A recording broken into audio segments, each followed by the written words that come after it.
పహల్గామ్ ఉగ్ర దాడి తర్వాత భారత్ ప్రతీకారం తీర్చుకుంటుందనే భయంతో పాకిస్తాన్ సైన్యం వణికిపోతోంది. ఆర్మీ ఉన్నతాధికారులు, సైనికులు వరుసగా రాజీనామాలు చేస్తున్నారు.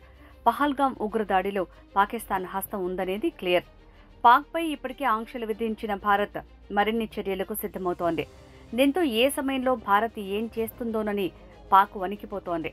అక్కడి అధికార యంత్రాంగమే కాదు, ఆర్మీ అధికారులు కూడా ఇండియా పేరు వింటేనే గజ్జుమంటున్నారు. పాక్ ఆర్మీ అధికారులు, సామాన్య సైనికుల రాజీనామాలే వారు ఎంతలా భయపడుతున్నారో తెలియజేస్తోంది. ఈ మధ్య హిందువులపై ద్వేషపూరిత వ్యాఖ్యలు చేసిన పాకిస్తాన్ సైన్యాధికారి ఆసిమ్ మునీర్ కూడా కనిపించకుండా పోయాడనే ప్రచారం జరుగుతోంది. పహల్గామ్ ఉగ్రదాడికి భారత్ ప్రతీకారం తీర్చుకుంటుందనే భయంతో తమ కుటుంబాలను పాక్ ఆర్మీ అధికారులు దేశం దాటిస్తున్నారట. మునీర్ కూడా అదే చేశాడని జోరుగా ప్రచారం సాగుతోంది. కానీ ఈ ప్రచారానికి పాక్ పీఎంఓ తెరదించింది. ప్రధానితో మునీర్ దిగిన ఫోటోను పోస్ట్ చేసింది. భారత్ ఇంతకుముందు ఎప్పుడూ చూడని విధంగా ప్రతీకారం తీర్చుకునేందుకు సిద్ధమవుతోంది. దీంతో పాకిస్తాన్ సైన్యంలోని దాదాపు 5,000 మంది సైనికులు, అధికారులు రాజీనామా చేసినట్లు సమాచారం. దీనిపై ఇంకా స్పష్టత రావాల్సి ఉంది.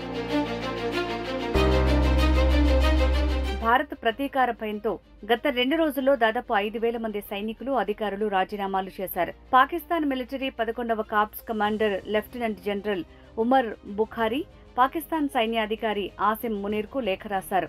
పాకిస్తాన్ సైన్యం ఆత్మస్థైర్యం కోల్పోయింది. ప్రతిరోజు రాజీనామా చేసేవారి సంఖ్య పెరుగుతోంది. ఈ రాజీనామాలు ఇలాగే కొనసాగితే భారత సైన్యానికి సమాధానం చెప్పలేమని ఆయన హెచ్చరించారు. పాక్ మిలిటరీ 12వ కార్ప్స్ బెటాలియన్లో 200 మంది అధికారులు, 600 మంది సైనికులు రాజీనామా చేశారు. నాథోర్న్ కమాండ్ ఏరియా బెటాలియన్లో 100 మంది అధికారులు, 500 మంది సైనికులు రాజీనామా చేశారు.